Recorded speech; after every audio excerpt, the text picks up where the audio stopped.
It's Monday, June 9th. In the headlines, Jamaica's disaster fund hits $130.6 billion for the 2025 hurricane season. In business news, Mayberry buys more of dollar finance. Regionally, Prime Minister Dr. Andrew Holness to lead CARICOM come July. And there's a call for a Caribbean trade boost and logistics overhaul. In sports, Jamaica secures a third spot in the CONCACAF World Cup qualifiers. This is the news on PBC Jamaica. I'm Simone Absalom Gale.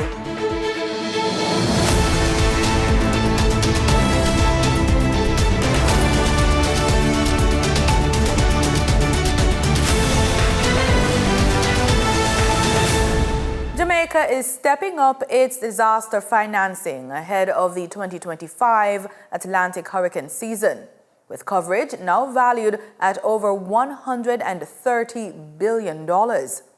Addressing the National Disaster Risk Management Council meeting last Wednesday at the Ministry of Local Government and Community Development, Minister of Finance Favour Williams said the country is better prepared than ever to respond quickly and effectively when disaster strikes. Dingley Rodney has the details. As the 2025 hurricane season approaches, Jamaica's disaster financing coverage has increased to a staggering $130.6 billion, providing a stronger financial shield against natural disasters.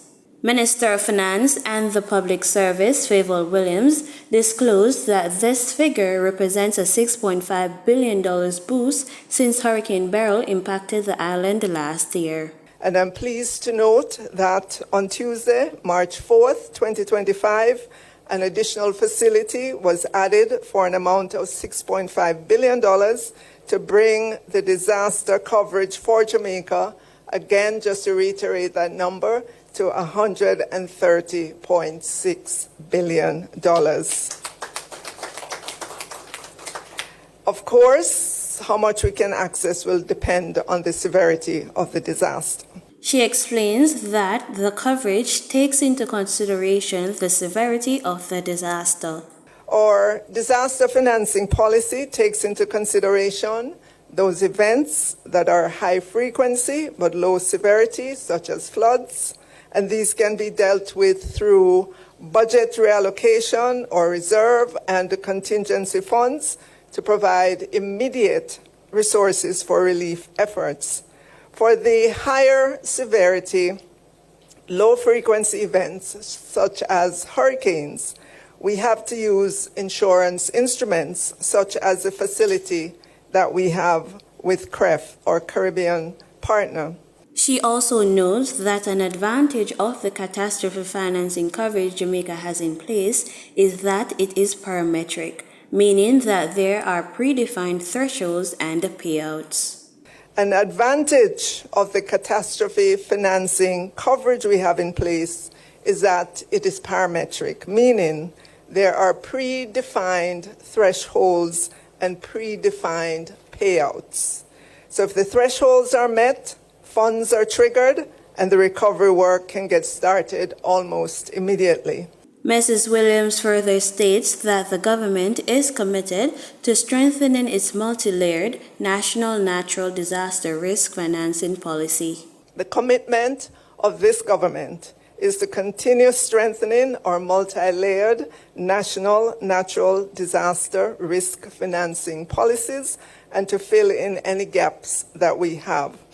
I will always give former Minister Nigel Clarke credit for the work that he started to establish this. We are continuing that work and are ensuring that these facilities remain in place for the benefit of the people of Jamaica.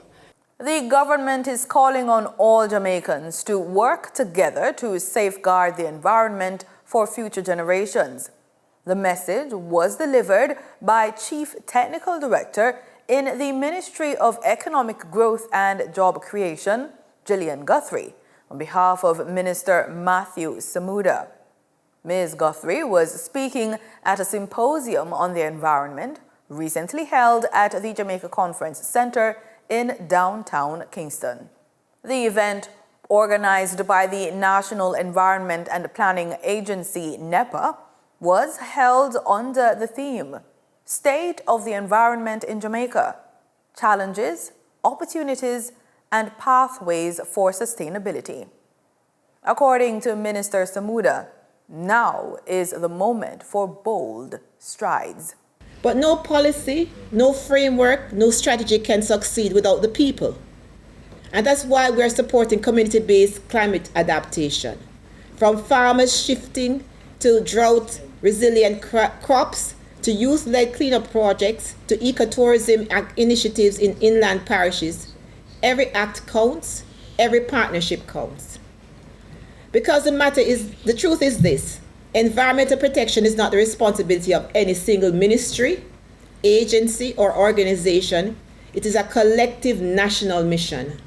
Addressing the matter of plastic pollution, illegal dumping, and inadequate infrastructure, it's noted that the problem has placed tremendous strain on the environment and communities. The impact of these challenges isn't theoretical, it's tangible. It's rural farmers watching rainfall patterns change without warning. It's fishers returning to shore with empty nets. It's entire communities grappling with the cost of drought and flooding within the same season. And yet, even as we acknowledge these daunting realities, we must also recognize that this is not the whole story. Because another story is unfolding, one of resilience, innovation, and action. The minister also addressed measures to make the public transportation system more energy efficient. 100 electric buses are slated to join the fleet, reducing emissions and setting a precedent for clean mobility in the region. In addition, attendees were informed that mangrove restoration efforts are expanding with the intention of restoring over 4,000 hectares of mangrove forest. These natural defenses protect against coastal erosion, support biodiversity, and absorb carbon far more efficiently than upland forests.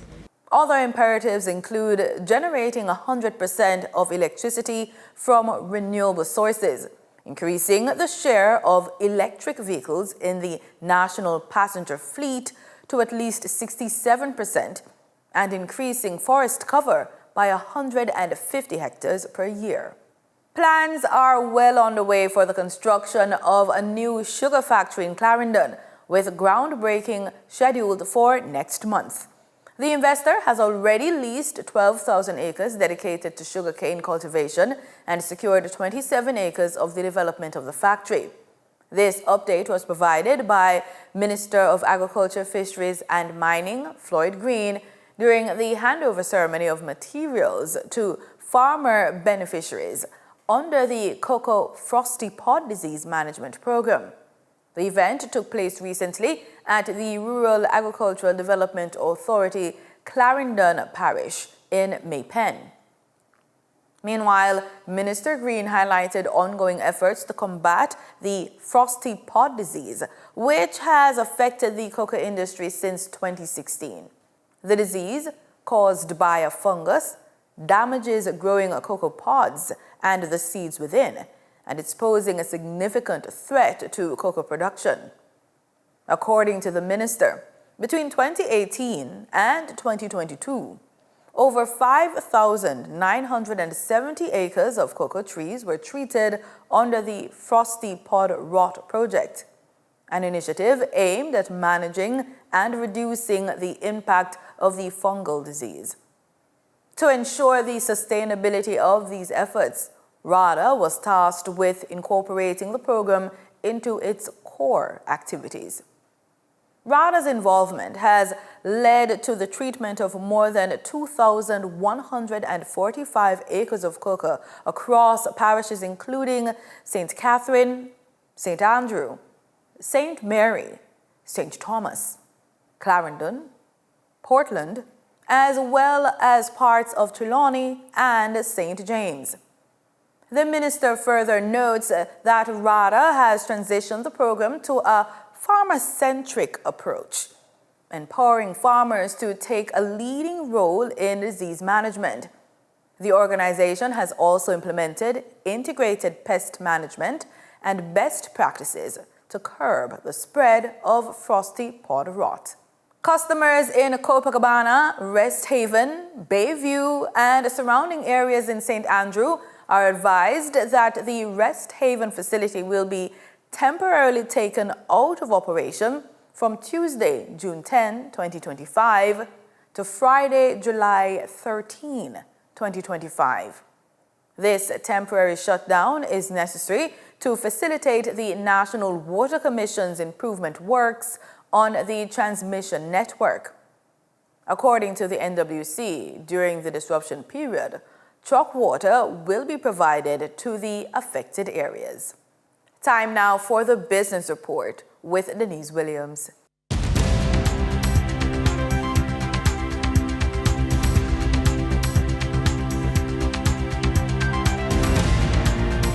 Welcome to today's business report. I'm Denise Williams, here to bring you the stories shaping the financial world and guiding your journey to smarter business decisions.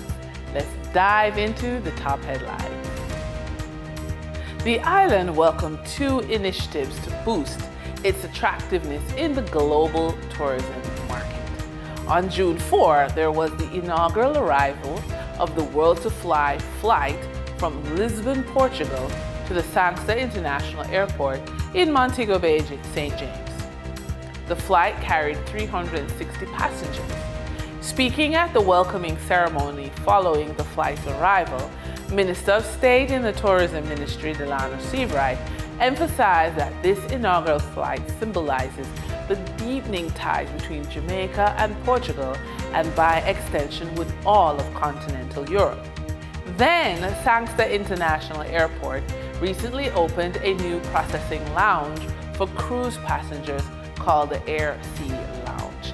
The 600 capacity facility was retrofitted from a vacant section of the airport that was once used by Air Jamaica.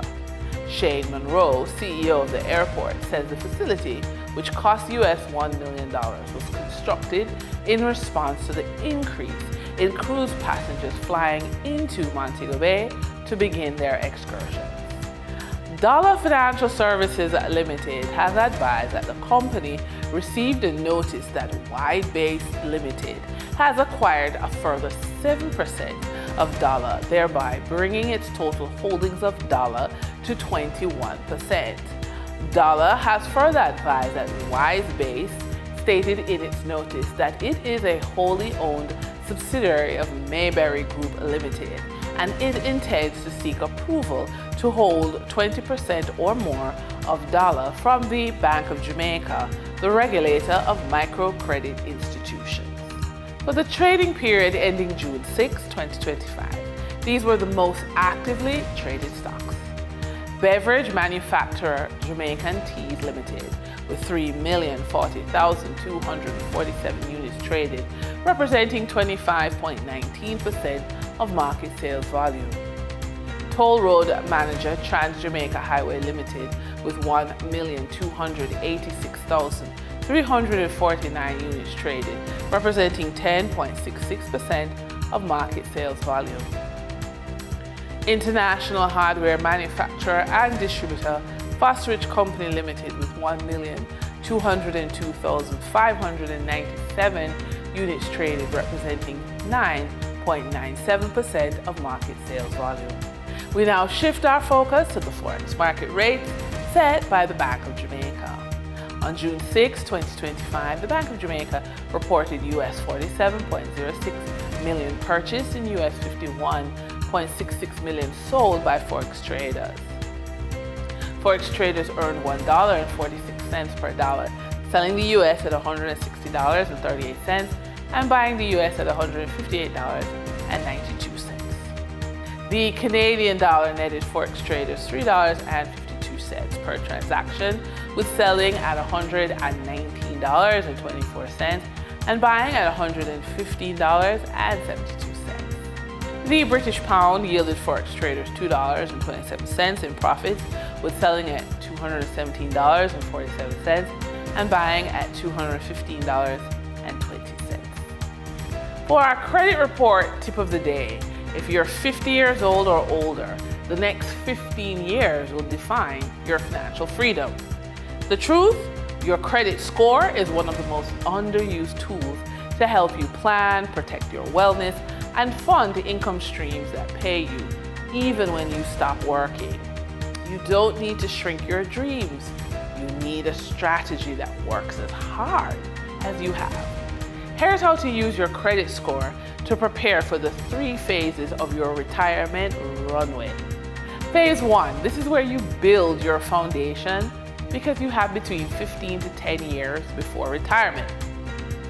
The goal is to strengthen your credit and build financial access. Phase 2 is growth, where you are 10 to 5 years before retirement, and the goal is to create and expand income-producing assets using an improved credit score. Phase 3 is where the focus is on cash flow and protection with your credit score as a tool because you are 5 years away from retirement. Here, the goal is to lock in income, lower risk, and cover health needs. Now, when you're building something from nothing and you're looking for financial recovery and then financial resilience, if you're a woman over the age of 45 years old, navigating a financial reset, whether due to job loss, divorce, medical bills, or burnout, and you're also managing a health condition, your next chapter needs a real strategy. Not fluff, not hype. Just practical steps that honor your wisdom, protect your energy, and grow your wealth without grinding yourself into the ground. You're not starting over, you're starting with experience. Let's turn this awareness into action. So you're gonna automate saving daily. Small steps build momentum. You can set up daily or weekly auto transfers to a high yield savings account. Then dispute old credit report errors. You can pull report from all of the credit bureaus online. So you file disputes online as well for outdated or inaccurate items. And then consider refinancing high interest debt. You can contact your bank or credit union about debt consolidation loans or lower interest balance transfers. And that wraps up today's business report. I'm Denise Williams, reminding you that every financial decision is a step toward your future. Until next time, stay focused, stay informed, and keep striving for success. See you soon.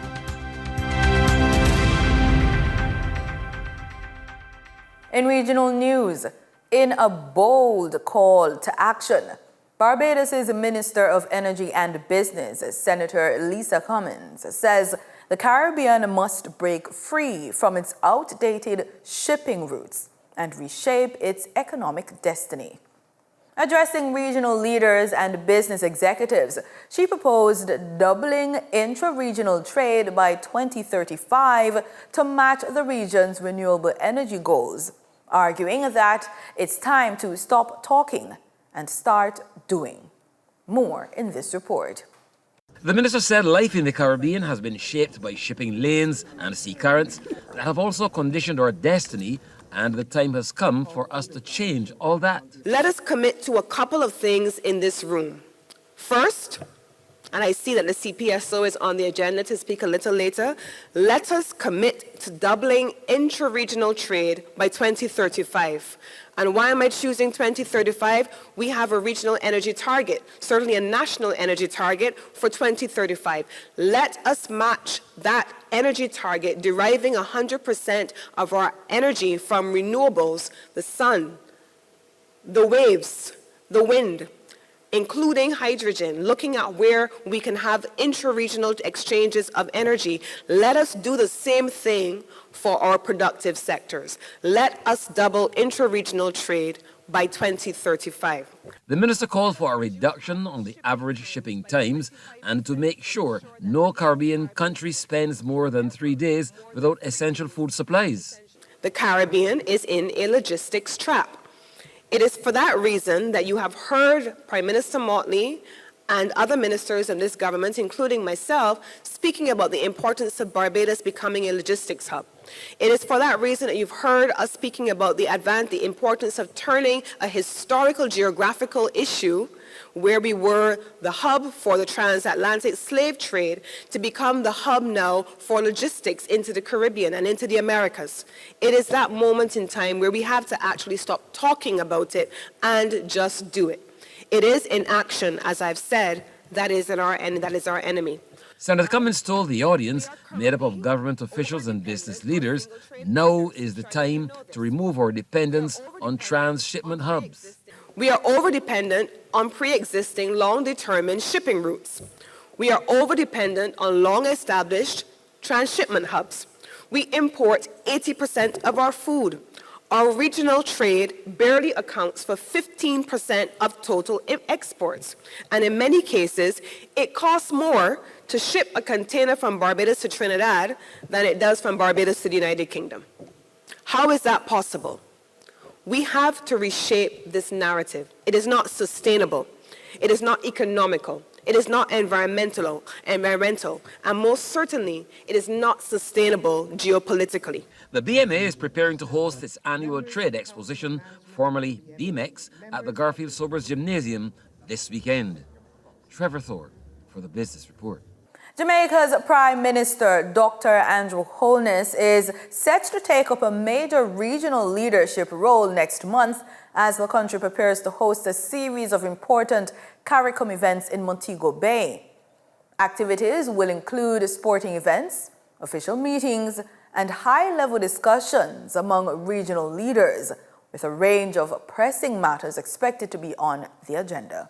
Prime Minister Andrew Holness of Jamaica will take up the 6-month rotating chairmanship of the Caribbean Community CARICOM on the 1st of July 2025, succeeding Prime Minister Mia Motley of Barbados. As a founding member of CARICOM, Jamaica holds lead responsibility for external trade negotiations within the CARICOM Kwesi Cabinet. Ahead of the official meetings, the 18th CARICOM road races will take place on the 5th of July in Rose Hall, Montego Bay. Open to both professional and amateur athletes from CARICOM member states and associate members, the event aims to foster regional camaraderie and highlight the role of sport and physical education in enhancing quality of life. The opening ceremony of the 47th regular meeting of the Conference of Heads of Government will be held on Sunday, 6 July at 5 p.m. at the Montego Bay Convention Center. Remarks will be delivered by incoming Chair Prime Minister Holness and CARICOM Secretary General Dr. Carla Barnett. The 2-day business sessions of the conference will begin on the 7th of July with regional leaders deliberating on a wide range of priority issues. These include the CARICOM Single Market and Economy (CSME), regional security, the situation in Haiti,